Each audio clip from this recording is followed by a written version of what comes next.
Alhamdulillahirabbil alamin. Alhamdulillahilladzi ahyana ba'da ma amatana wa ilayhi nusyur. Asyhadu an la ilaha illallah wahdahu la syarika lah wa asyhadu anna Muhammadan 'abduhu wa rasuluh. Allahumma shalli wa sallim wa barik ala sayyidina Muhammad wa ala alihi wa ashabihi ajma'in wa man tabi'ahum bi ihsan ila yaumil din. فقال تعالى في كتابه الكريم: أعوذ بالله من الشيطان الرجيم. بسم الله الرحمن الرحيم. زين للناس حب الشهوات من النساء والبنين إلى الآية. صدق الله العظيم وصدق رسول النبي الكريم ونحن على ذلك من الشاهدين والشاكرين والحمد لله رب العالمين. اللهم الحمد في القرآن. Masyarakat muslimin yang maksudnya yang kami hormati insya Allah, bersama dimuliakan dari rahmat Allah Subhanahu wa Ta'ala. Untuk yang kedua kalinya, mari kita kembali senantiasa memanjatkan bersyukur kepada Allah Subhanahu wa Ta'ala atas segala kenikmatan yang selama ini kita nikmati. Nikmat yang terbatas diberikan oleh Allah Subhanahu wa Ta'ala kepada kita, sehingga pada bulan yang mulia ini, di subuh yang ke-10 bulan suci Ramadan, di tempat yang mulia, kita berkumpul bersama dengan orang-orang yang akan dimuliakan oleh Allah Subhanahu wa Ta'ala. Semoga kemuliaan ini senantiasa mengersamai kehidupan kita sampai kita dipanggil oleh Allah Subhanahu wa Ta'ala dalam keadaan husnul khatimah. Selaku umat Rasulullah sallallahu alaihi wasallam, sebagai wujud kecintaan kita kepada beliau, mari kita senantiasa mengirimkan salam dan salawat. Semoga dengan selawat kita Allah Subhanahu wa Ta'ala berkenan untuk mempertemukan kita kelak dengan baginda di dalam surga. Amin ya rabbal alamin. Hadirin yang dimuliakan oleh Allah Subhanahu wa Ta'ala, insyaallah topik yang akan kita bahas pada subuh hari ini semoga menjadi pertimbangan, menjadi nasihat untuk diri kami dan kita semua, adalah 4 posisi anak di dalam Al-Quran bagi orang tua. Kalau kita berbicara tentang pendidikan, maka posisinya memang lebih banyak ditujukan kepada bagaimana mendidik anak. Kalau kita ingin membahas tentang pendidikan anak, maka mau tidak mau kita harus kembali untuk melihat acuan yang telah ditetapkan oleh Sang Pencipta kita. Bagaimana kita memahami tentang sifat anak atau posisi anak yang telah ditetapkan oleh Allah Subhanahu wa Ta'ala di dalam Al-Quran.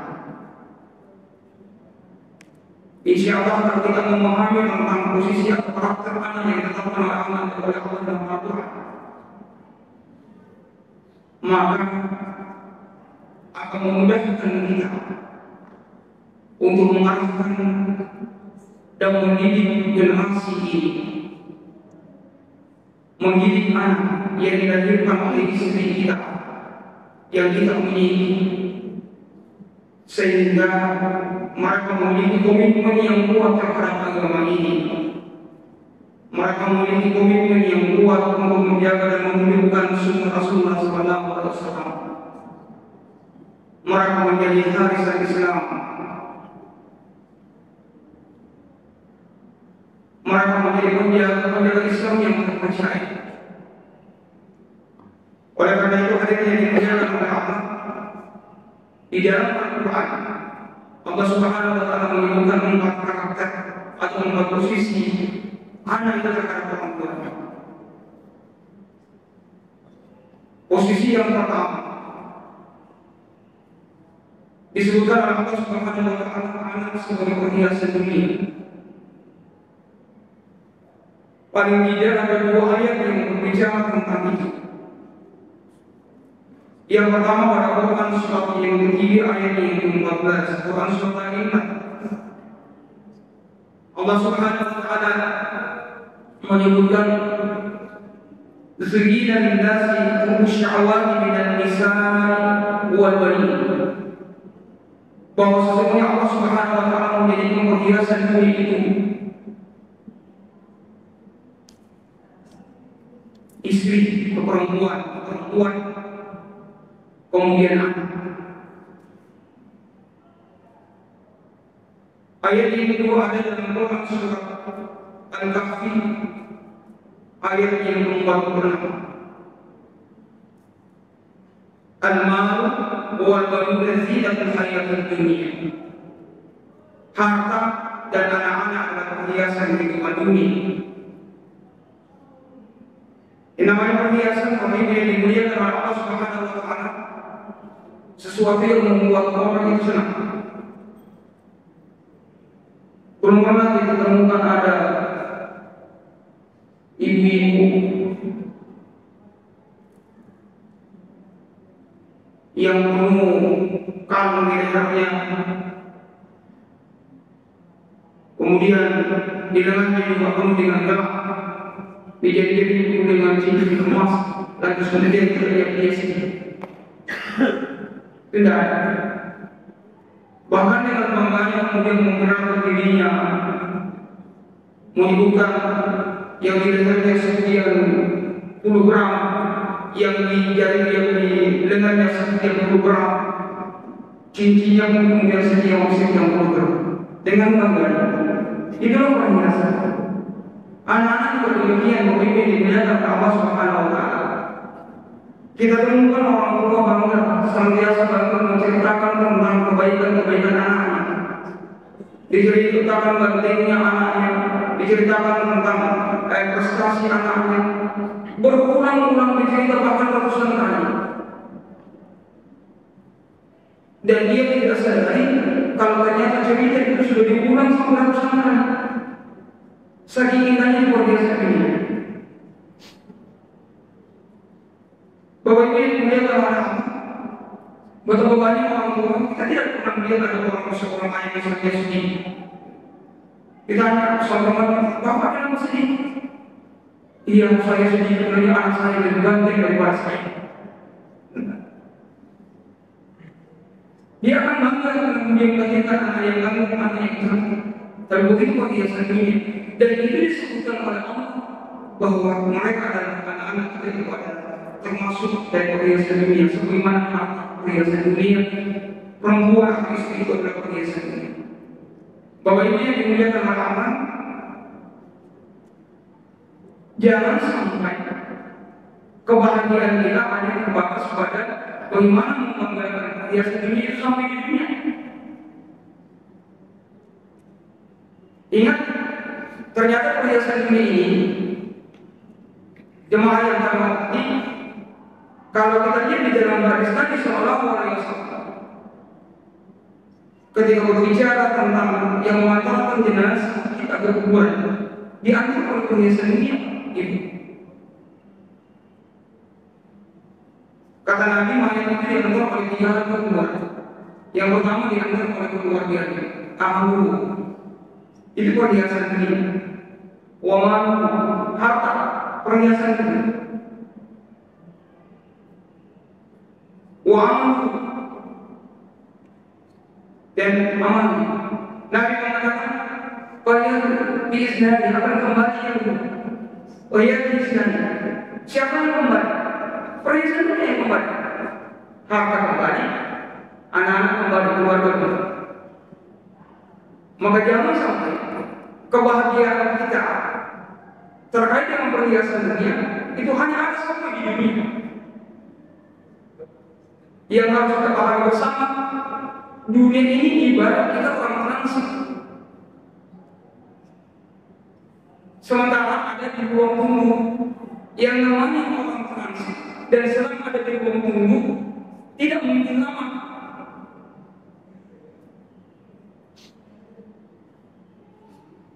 Maka perhiasan dunia ini kita harus memanfaatkan dengan baik, supaya kebahagiaan kita bukan hanya terbatas di dunia, tapi bagaimana agar anak kita sebagai perhiasan dunia itu kemudian kelak bersama dengan kita masuk di dalam surga Allah Subhanahu wa Ta'ala.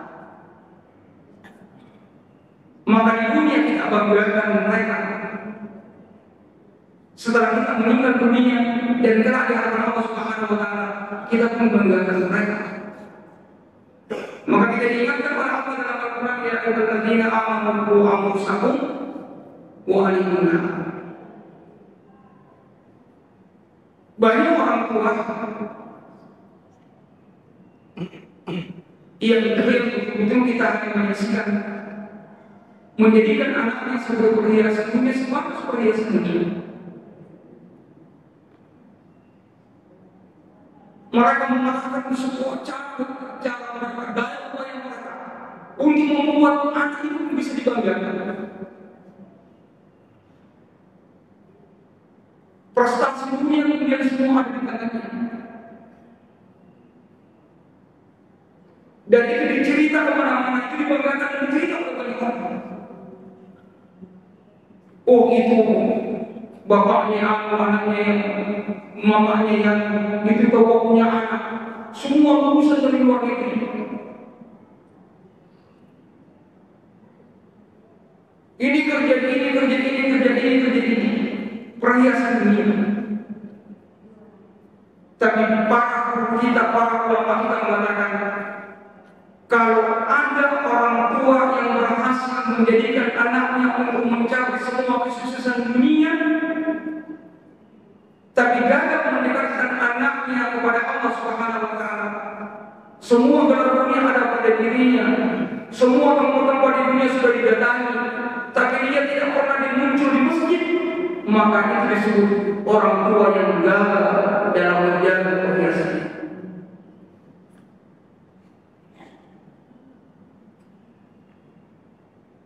Maka hadirin dimuliakan oleh Allah, sekali lagi perhiasan itu tidak ada yang kekal, pasti kita akan tinggal. Maka jangan sampai dari anak-anak kita pun kalau kita meninggalkan dunia ini, stop, kita tinggalkan dulu sampai di sini.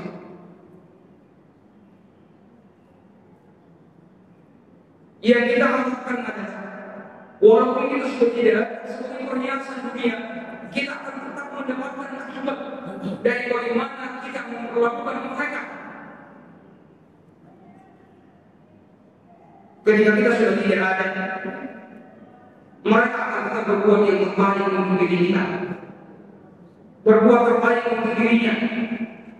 Maka Nabi SAW kemudian mengatakan, "Idza ma'akum ma'ala wa iqra'u amalahu illa min salati." Apabila ada meninggal dunia, putus seluruh amal-amalnya kecuali dia.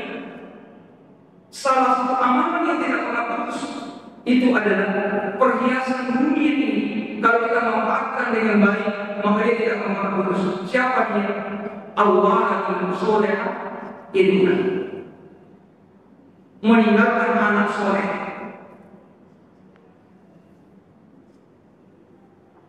yang selalu melakukan perbuatan terbaik di hadapan Rabbnya dan selalu berdoa kepada Allah untuk dirinya. Minimal doa yang mereka sampaikan, Rabbi ghfirli wa li walidayya warhamhuma kama rabbayani shaghira. Kita sudah tidak ada di dunia, tapi perhiasan ini terus memberikan keindahan-keindahan yang terbaik bagi kita sampai masuk di pikiran kita. Bayangkan begini yang dimuliakan Allah. Suatu ketika al-fakir mengurus satu keluarga, orang kaya luar biasa.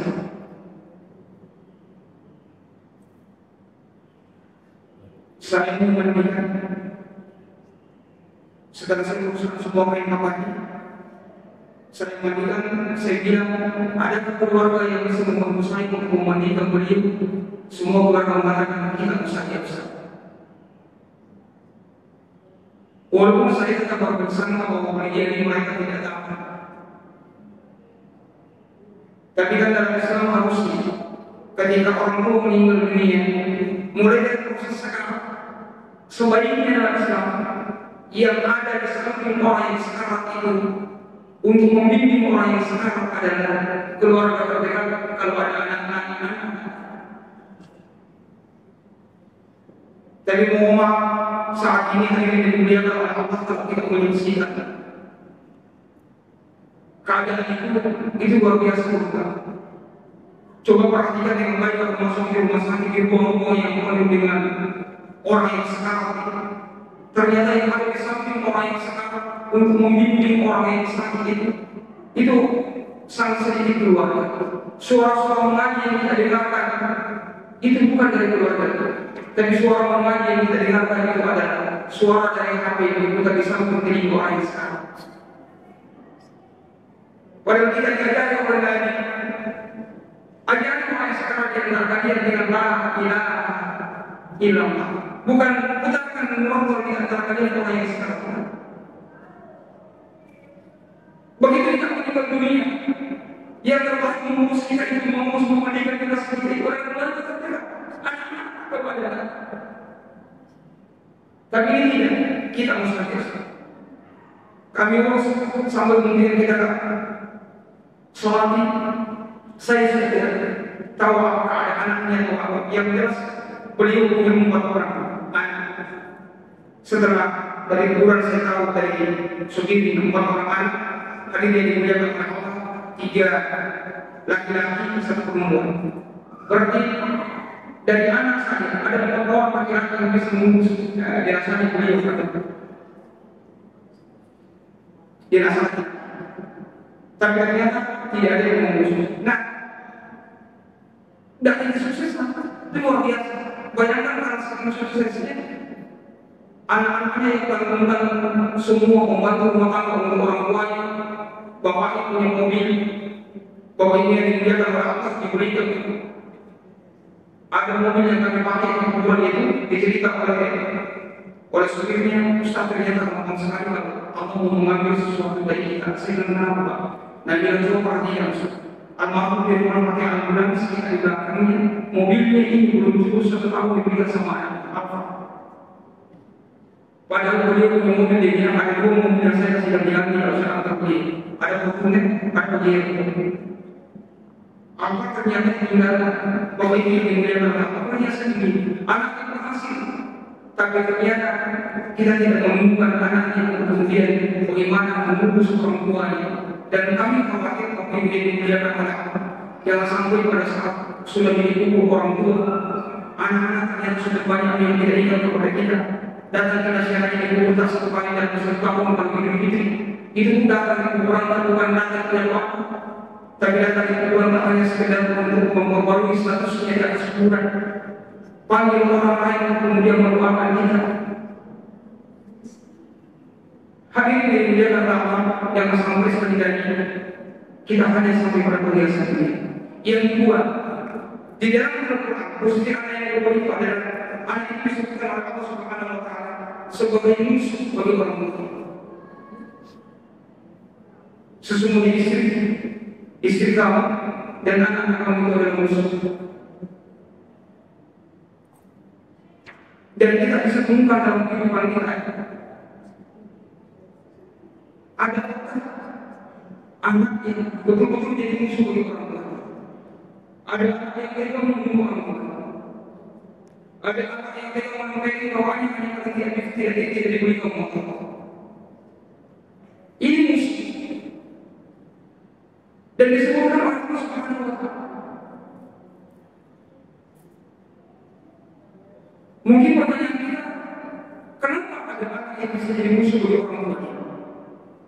Ternyata Ibnu Katsir menjelaskan penyebabnya.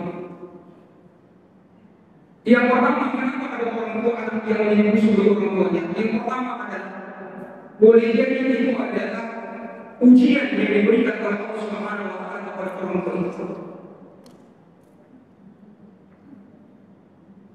Maka jangan kita menemukan ada orang tua yang luar biasa sifatnya, ketaatan dan ketundukannya kepada Allah Subhanahu wa taala, tapi memiliki anak yang jadi musuh bagi dirinya. Anak yang kemudian perilakunya menjadi anak yang kurang ajar di hadapan Allah Subhanahu wa taala. Jangan langsung mencuri. Mungkin kita berbilang apa kerja orang tuanya. Kita tidak tahu proses orang tuanya kemudian menjadikan anak, menginginkan anaknya itu dengan proses yang luar biasa, menjadikan pendidik anaknya, bahkan setiap malam di akhir malamnya sujud di hadapan Allah Subhanahu wa taala, tapi apa daya yang membolak-balikkan hati anak itu adalah Allah Subhanahu wa taala. Dan itu yang dialami oleh Nabi Ibrahim alaihissalam. Apa kurangnya Nabi alaihissalam?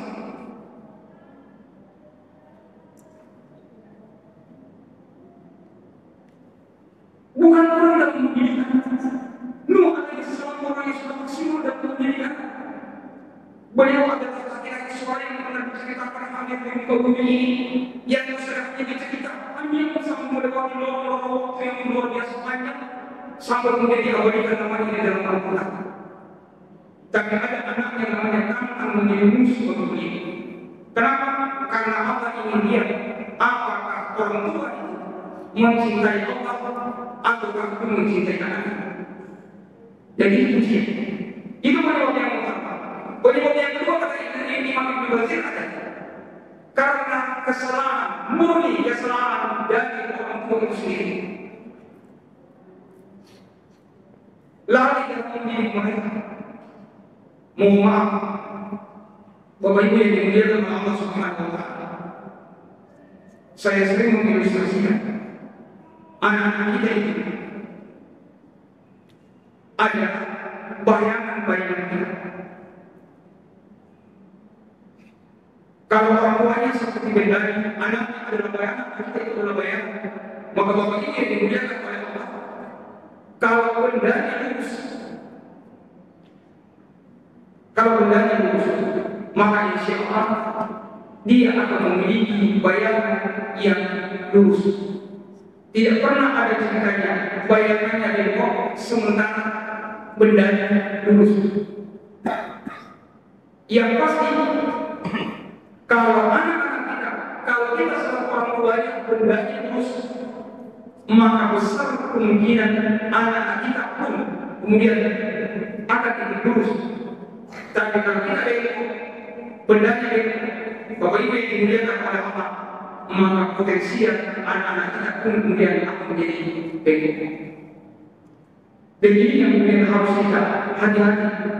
Jangan sampai karena kelalaian kita, kesalahan kita menjadi toxic parenting bagi anak-anak kita. Akhirnya anak-anak kita menjadi gagal.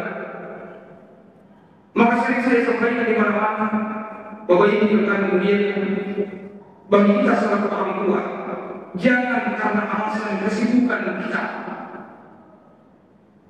jangan karena alasan kesibukan kita mencari nafkah untuk mereka, lantas kemudian kita mengabaikan pendidikan ini kepada anak-anak kita. Ibu jangan karena lantas kesibukan kita di puasa, lantas kemudian kita mengabaikan pendidikan ini kepada anak-anak kita. Mungkin ada yang mengatakan, Ustaz, saya sudah sekolahkan anak saya di sekolah-sekolah Islam. Mulai dari TK sampai perguruan tinggi saya sudah bayar dengan harga yang mahal. Tujuannya supaya saya tidak repot tentang memilih mereka kering.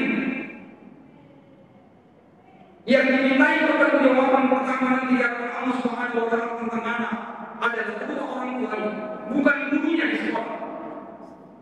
Di sekolah Islam mana kita sekolahkan? Sekolah itu hanya sekedar lembaga untuk membantu kita mendidik dan menjaga anak-anak kita selama mereka ada di sekolah. Begitu kembali ke rumah, maka kembali menjadi tanggung jawab utama kita. Maka jangan Bapak Ibu yang dimuliakan oleh Allah, kita ingin jangan sampai anak kita menjadi musuh bagi kita karena kelalaian kita. Posisi ketiga hadirin dilihat oleh Allah Subhanahu wa taala adalah anak seperti ini. Inna ma'akum wa walakum fitnah. Sesungguhnya anak itu adalah fitnah bagi kita. Ada orang tua yang diberikan oleh Allah Subhanahu wa taala anak menjadi fitnah bagi dirinya. Ada orang tua yang melahirkan anak dalam keadaan tidak normal, jantung bocor, daun sindrom,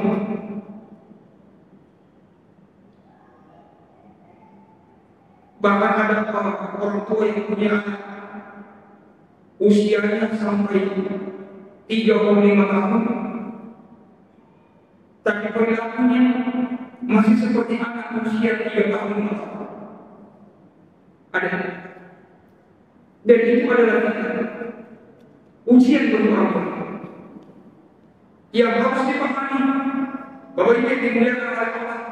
Kalau Allah menghadirkan seperti itu, maka ikhlas dan hidup untuk menerimanya. Tidak mungkin Allah salah ini.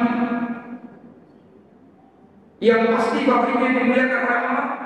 Orang tua yang mendapatkan itu berbahagia dengan Allah Subhanahu wa taala, karena Allah sementara menitipkan produk surga bagi kita semua. Dalam kitab Majmu' Fatawa oleh Ibnu Taimiyah, ternyata anak seperti ini yang lahir dalam keadaan yang tidak normal. Ada penanganan itu daun sindrom, jantung bocor, sampai usia 4 tahun lebih besar ini. Pekerjaannya hanya begini. Dan saya menemukan ibu itu luar biasa sabar dan memahami kita. Kasih makan saja tidak bisa melebihi dari ambang batas yang ditetapkan sebelumnya. Karena kapan? Itu baru sesak nafas. Kalau lewat sampai kemudian meninggal dunia di usia 4,5. Bahwa ini yang dimuliakan oleh Allah Subhanahu wa taala. Harus dipahami bahwa tidak ada anak yang melahir dalam keadaan seperti itu. Seandainya kira-kira anak itu seperti minum di warung makan, maka setiap anak pasti akan minum yang terbaik supaya dia hidup dalam keadaan yang terbaik. Tapi sekali lagi itu adalah tentang Allah Subhanahu wa taala. Jangan salahkan, tidak perlu kemudian menyalahkan takdir Allah, karena itu akan membuat dada kita menjadi sempit. Yang harus kita pahami adalah Bapak Ibu atau orang tua yang seperti ini adalah orang tua yang insya Allah akan dimuliakan oleh Allah Subhanahu wa taala. Memiliki anak seperti itu, kata Ibnu Taimiyah, ketika di yaumul hisab dia tidak akan banyak pertanyaan dari Allah Subhanahu wa taala. Satu pertanyaan untuk mereka, apakah Allah mengenal saya sebagai Tuhan pencipta seluruh alam? Karena dia mengatakan saya mengenal, masuk dalam surga tanpa hisab dan bisa menjadi asal orang tuanya pun kemudian masuk dalam surga. Kalau orang tuanya kemudian ikhlas menerima dan merawatnya sampai batas di mana Allah Subhanahu wa taala mempercayakan itu kepadanya. Yang terakhir akhirnya dimuliakan oleh Allah. Posisi yang terakhir itu adalah kurang ain, penyedih jiwa, penyedih hati, penyedih mata. Dan itu kemudian selalu kami minta kepada Allah Subhanahu wa taala. Ada doa tadi yang dibaca oleh Ustaz Usman. Rabbana hab lana min azwajina wa dhurriyyatina qurrata a'yun waj'alna lil muttaqina imama. Ya Allah, jadikan berikan kami keturunan, jadikan kami, berikan kepada kami keturunan pasangan hidup yang mampu menyenangkan hati kami. Para ulama memberikan penafsiran qurrata a'yun di situ adalah amal billahi wa rasulih. Anak yang senantiasa beriman kepada Allah dan Rasulnya, yang menjadi kebiasaan terbaiknya adalah ibadah-ibadah terhebat kepada Allah Subhanahu wa taala. Mereka adalah anak yang senantiasa memperlihatkan amal-amal terindah, maka tidak heran anak seperti ini adalah pemimpinnya orang-orang yang bertakwa. Dan hadirin yang dimuliakan oleh Allah, untuk mendapatkan itu bukan jurus itu salah apa-apa. Untuk mendapatkan anak yang seperti ini tidak dengan instan seperti memberikan telapak tangan dia, tapi mendapatkan anak seperti ini itu adalah butuh energi besar, pengorbanan besar, proses yang panjang untuk membesarkan mereka. Maka coba kita pada besar ketika ada anak beliau mengatakan didik anak 25 tahun sebelum lahir. Ada mungkin yang bertanya, bagaimana caranya 25 tahun sebelum lahir dididik memang? Ternyata yang dimaksud di sana adalah perbaiki dulu tempat untuk menanam benihnya dan cari ini yang terbaik. 25 tahun sebelum lahir berarti para jomblo diminta untuk memperbaiki dirinya dulu. Kalau belum memperbaiki dirinya, maka insya Allah menghadirkan orang terbaik untuk menjadi pasangan hidupnya. Dari dua orang terbaik akan melahirkan pasangan terbaik, melahirkan keturunan terbaik. Karena mereka adalah orang terbaik, maka membangun bahtera rumah mereka yang mereka cari adalah ridha Allah Subhanahu wa Ta'ala. Begitu juga ketika mereka menginginkan seorang anak, maka dia serahkan kepada Allah, serahkan kepada Allah. Ketika anaknya, istri yang mulai hamil, pada saat dia pendidikan dan dia sudah bekerja lanjut pendidikannya, apa itu? Pastikan yang diberikan kepada mereka adalah harta kita dari halal thayyibah, asuransi yang keras. Maka di sini peran seorang baik untuk memastikan yang masuk di dapurnya dia adalah harta yang jelas hukumnya. Lahir dibersamai, dididik. Maka ketika lahir anak kami ini dimuliakan oleh Allah, ini terakhir di rumah kondisi anak-anak apa? Kalau kita mau anak-anak kita menjadi anak yang cinta kepada Tuhan, maka pastikan orang tuanya adalah orang yang cinta kepada Tuhan. Kalau kita mau anak-anak kita menjadi anak yang ahli ibadah, maka perlihatkan kepada mereka orang tuanya adalah orang yang ahli ibadah. Kalau kita mau anak-anak kita bagaimana perlakuannya kepada orang tuanya, maka perlihatkan kepada mereka bagaimana kita memperlakukan kedua orang tua kita. Kalau kita mau anak kita adalah anak yang menghadap dalam kehidupan, maka perlihatkan kepada mereka bagaimana orang tua yang memiliki anak. Yang kita inginkan dari anak-anak kita adalah mereka tumbuh dalam keadaan memiliki akidah yang kokoh, akidah yang tidak gampang digadaikan hanya karena jabatan dunia. Dan itu hati lahir dari keluarga yang punya komitmen untuk melahirkan generasi kembali yang terbaik. Bapak Ibu yang dimuliakan Allah, semoga 4 karakter ini bisa kita pahami.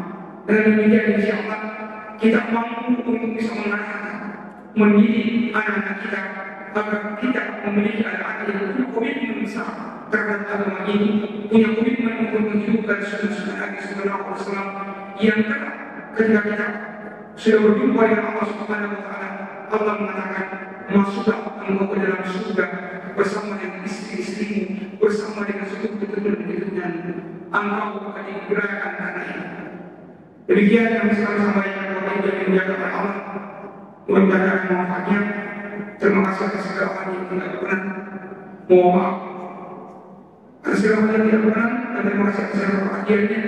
Semoga Allah Subhanahu Wa Taala senantiasa mencurahkan rahmat dan kasih sayangnya kepada kita semua. Terima kasih. Wassalamualaikum warahmatullahi wabarakatuh.